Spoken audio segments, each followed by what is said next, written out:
Hello students, आज की class में हम लोग क्लास 10th के केमिस्ट्री के पहला चैप्टर जिसका नाम है रासायनिक अभिक्रिया एवं समीकरण से हम लोग आज 50 क्वेश्चन, टॉप 50 ऑब्जेक्टिव क्वेश्चन को हम लोग करने वाले हैं। ठीक है, तो पहला क्वेश्चन हम लोग देखते हैं। कहता है कि रासायनिक अभिक्रिया में नए पदार्थ का निर्माण होता है। रासायनिक अभिक्रिया में नए पदार्थ का निर्माण किसके कारण होता है? कहता है पहला ऑप्शन केवल भौतिक परिवर्तन से, दूसरा ऑप्शन कह रहा है रासायनिक परिवर्तन से। ठीक है, तो रासायनिक अभिक्रिया में नए पदार्थ का निर्माण जो होता है वह सिर्फ और सिर्फ रासायनिक परिवर्तन के कारण होता है। रासायनिक परिवर्तन, रासायनिक परिवर्तन के कारण होता है। इसीलिए हम लोग का सही उत्तर हो जाएगा option number B is the correct answer हो जाएगा। रासायनिक परिवर्तन के कारण जो होता है नए पदार्थ का निर्माण होता है, इसीलिए यहाँ पे option number B is the correct answer हो जाएगा। ठीक है, उसके बाद चलते हैं हम लोग नेक्स्ट क्वेश्चन पे। नेक्स्ट क्वेश्चन क्या कह रहा है? कह रहा है कि निम्न में से कौन रासायनिक अभिक्रिया होने का संकेत है? देखिए, जब एक रासायनिक अभिक्रिया होता है तो पहला ऑप्शन कह रहा है कि गैस का निकलना। तो रासायनिक अभिक्रिया होता है तो अभिक्रिया के बाद गैस का भी निकलना पॉसिबल होता है, गैस भी निकल सकता है। और पदार्थ का रंग में भी परिवर्तन हो सकता है, और पदार्थ का जो नए पदार्थ बनेगा उसका तापमान में भी परिवर्तन हो सकता है। इसीलिए यहाँ पे हम लोग का सही उत्तर हो जाएगा ऑप्शन नंबर डी। ये सभी पॉसिबल है, इसीलिए option number D is the correct answer हो जाएगा यहाँ पे। उसके बाद हम लोग चलते हैं अब नेक्स्ट क्वेश्चन पे। नेक्स्ट क्वेश्चन क्या कह रहा है? कह रहा है कि रासायनिक अभिक्रिया में भाग लेने वाले पदार्थ कहलाते हैं। रासायनिक अभिक्रिया में भाग लेने वाले पदार्थ को अभिकारक कहते हैं, इसीलिए option number B is the correct answer हो जाएगा। जैसे फॉर एग्जांपल के माध्यम से हम लोग जानते हैं कि रासायनिक अभिक्रिया, एक एग्जांपल लेते हैं जैसे कि हाइड्रोजन प्लस ऑक्सीजन, ये मिलकर जल बनाता है यानी H2O बनाता है। तो यानी रासायनिक अभिक्रिया में यहाँ पे हाइड्रोजन और ऑक्सीजन भाग लिया है। तो ये पदार्थ जो होता है ना, ये पदार्थ अभिकारक कहलाता है। ये क्या कहलाता है? अभिकारक। अभिकारक, रासायनिक अभिक्रिया में भाग लेने वाले पदार्थ को क्या कहते हैं? अभिकारक। इसलिए ऑप्शन नंबर यहाँ पे क्या हो जाएगा? Option number option number B is the correct answer हो जाएगा। ठीक है, चलिए उसके बाद हम लोग चलते हैं नेक्स्ट क्वेश्चन पे। देखिए, नेक्स्ट क्वेश्चन कह रहा है कि रस अभिक्रिया के बाद बनने वाले पदार्थ कहलाते हैं।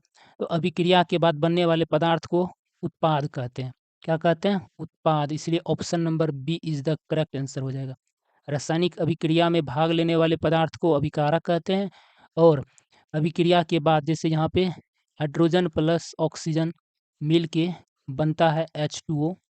ठीक है, ये इसको जब हम संतुलित कर देंगे तो ये हो जाएगा, जैसे यहाँ पे ऑक्सीजन की संख्या 2 है तो इधर भी 2 से हम लोग मल्टीप्लाई करेंगे।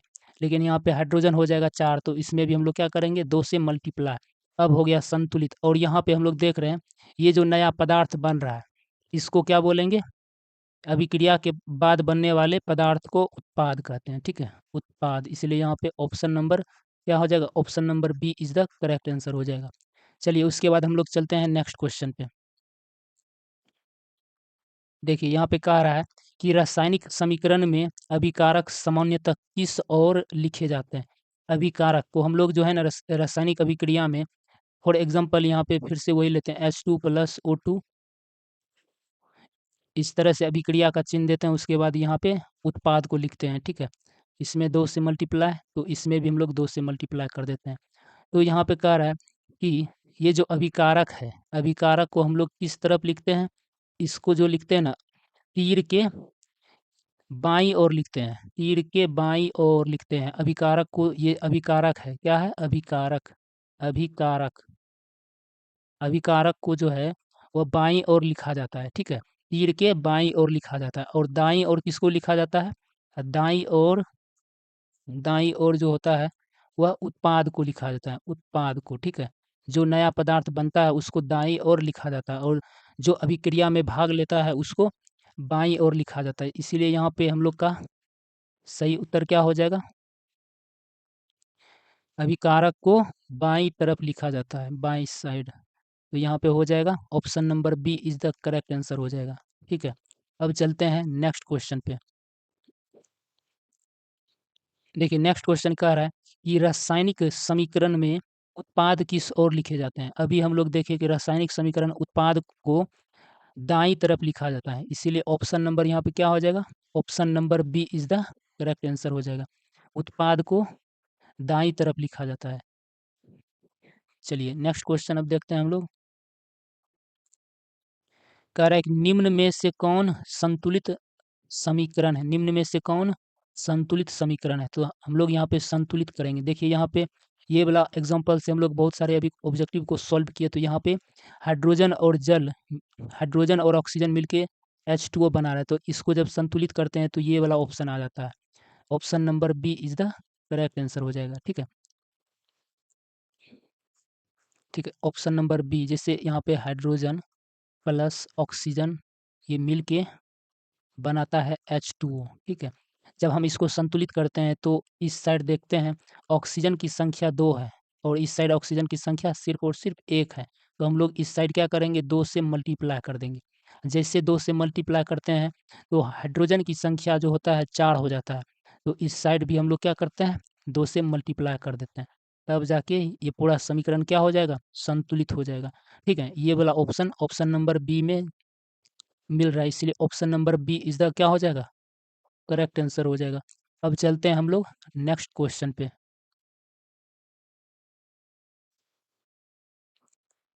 कह रहा है कि असंतुलित समीकरण को संतुलित करते समय किसे नहीं बदलना चाहिए। देखिए पहला ऑप्शन कह रहा है गुणांक। पहले फॉर एग्जांपल के माध्यम से हम लोग एक ले लेते हैं। जैसे कार्बन जो होता है वह ऑक्सीजन के साथ अभिक्रिया करके क्या बनाता है, CO2 बनाता है, इस तरह से। ठीक है, तो यहाँ पे देखिए कह रहा है कि असंतुलित समीकरण को संतुलित करते समय किसे नहीं बदलना चाहिए। ठीक है, तो यहाँ पे देखिए जैसे फॉर ये वाला समीकरण तो पहले से क्या होता है, संतुलित होता है। जैसे फॉर एग्जांपल एक और लेते हैं, जैसे यहाँ पे लेते हैं हाइड्रोजन प्लस ऑक्सीजन लेते हैं, हाइड्रोजन प्लस ऑक्सीजन इस तरह से लेते हैं तो बनता है जल H2O। जब हम इसको संतुलित करते हैं तो 2 से इधर 2 से इधर मल्टीप्लाई कर देते हैं। ठीक है, तो पहला ऑप्शन कह रहा है कि गुणांक, ये जो अभी हम लोग इसमें 2 से मल्टीप्लाई किए यही इसका क्या कहलाता है, गुणांक कहलाता है। क्या कहलाता है, गुणांक कहलाता है। ठीक है, तो पहला ऑप्शन क्या कह रहा है, गुणांक, यानी गुणांक नहीं बदलना चाहिए। हम लोग गुणांक पहले अपने मन से इसमें हम चेंज कर सकते हैं, जिधर 2 से मल्टीप्लाई करना पड़ेगा उधर हम लोग करेंगे। तो इसको तो ये तो पॉसिबल है, इसको बदल सकते हैं। ठीक है, उसके बाद कह रहा है रासायनिक सूत्र के नीचे का अंक, जो भी रासायनिक सूत्र होता है, जैसे यहाँ पे H2O है, H2O, इसमें जो ये नीचे का अंक होता है इसको हम लोग क्या कर सकते हैं, नहीं बदल सकते हैं। ये जो फॉर्मूला बना हुआ है बस इसमें हम लोग 2 से मल्टीप्लाई कर सकते हैं। ठीक है, लेकिन इसके सूत्र में कोई चेंजेस नहीं कर सकते हैं। इसीलिए यहाँ पे ऑप्शन नंबर क्या हो जाएगा, option number B is the correct answer हो जाएगा। यहाँ पे हम लोग रासायनिक सूत्र के नीचे के अंक को नहीं बदल सकते हैं, अगर बदलेंगे तो पूरा सूत्र ही चेंज हो जाएगा। इसीलिए ये वाला ऑप्शन क्या हो जाएगा, हम लोग का सही आंसर हो जाएगा। Option number B is the correct answer हो जाएगा। हम लोग सूत्र में कोई भी चेंजेस नहीं कर सकते हैं। चलिए उसके बाद अब हम लोग चलते हैं नेक्स्ट क्वेश्चन पे। देखिए कह रहा है कि कैल्शियम ऑक्साइड जल के साथ अभिक्रिया करके कैल्शियम हाइड्रोक्साइड बना रहा है, यह किस प्रकार की अभिक्रिया है। यहाँ पे देखिए कह रहा है कि कैल्शियम ऑक्साइड यह जल के साथ अभिक्रिया करके बना रहा है कैल्शियम हाइड्रोक्साइड, CaOH होल 2, इस तरह से बना रहा है। यहाँ पे हम लोग देख रहे हैं कि दो गो पदार्थ मिलके एक नया पदार्थ बना रहा है। ठीक है, दो गो पदार्थ मिलके एक नया पदार्थ बना रहा है। सिर्फ और सिर्फ जब इस तरह का कंडीशन होता है कि A प्लस बी मिलके क्या बना रहा है, सिर्फ एक पदार्थ बना रहा है, तो इस प्रकार की अभिक्रिया को संयोजन अभिक्रिया कहा जाता है। इस प्रकार की अभिक्रिया को क्या कहा जाता है, संयोजन अभिक्रिया। जब दो या दो से अधिक पदार्थ मिलके सिर्फ और सिर्फ एक नया पदार्थ का निर्माण करता है, तो इस प्रकार की अभिक्रिया को संयोजन अभिक्रिया कहा जाता है। यहाँ पे दो गो पदार्थ मिलके सिर्फ और सिर्फ कैल्शियम हाइड्रोक्साइड बना रहा है, एक नया पदार्थ बना रहा है, सिर्फ और सिर्फ एक, इसीलिए यहाँ पे ऑप्शन नंबर क्या हो जाएगा, option number B is the correct answer हो जाएगा। ठीक है, अब चलते हैं हम लोग नेक्स्ट क्वेश्चन पे। देखिए यहाँ पे दूसरा क्वेश्चन है। देखिए यहाँ पे कह रहा है कि कैल्शियम कार्बोनेट जो होता है वह अभिक्रिया के बाद कैल्शियम ऑक्साइड और कार्बन डाइऑक्साइड में टूट जाता है।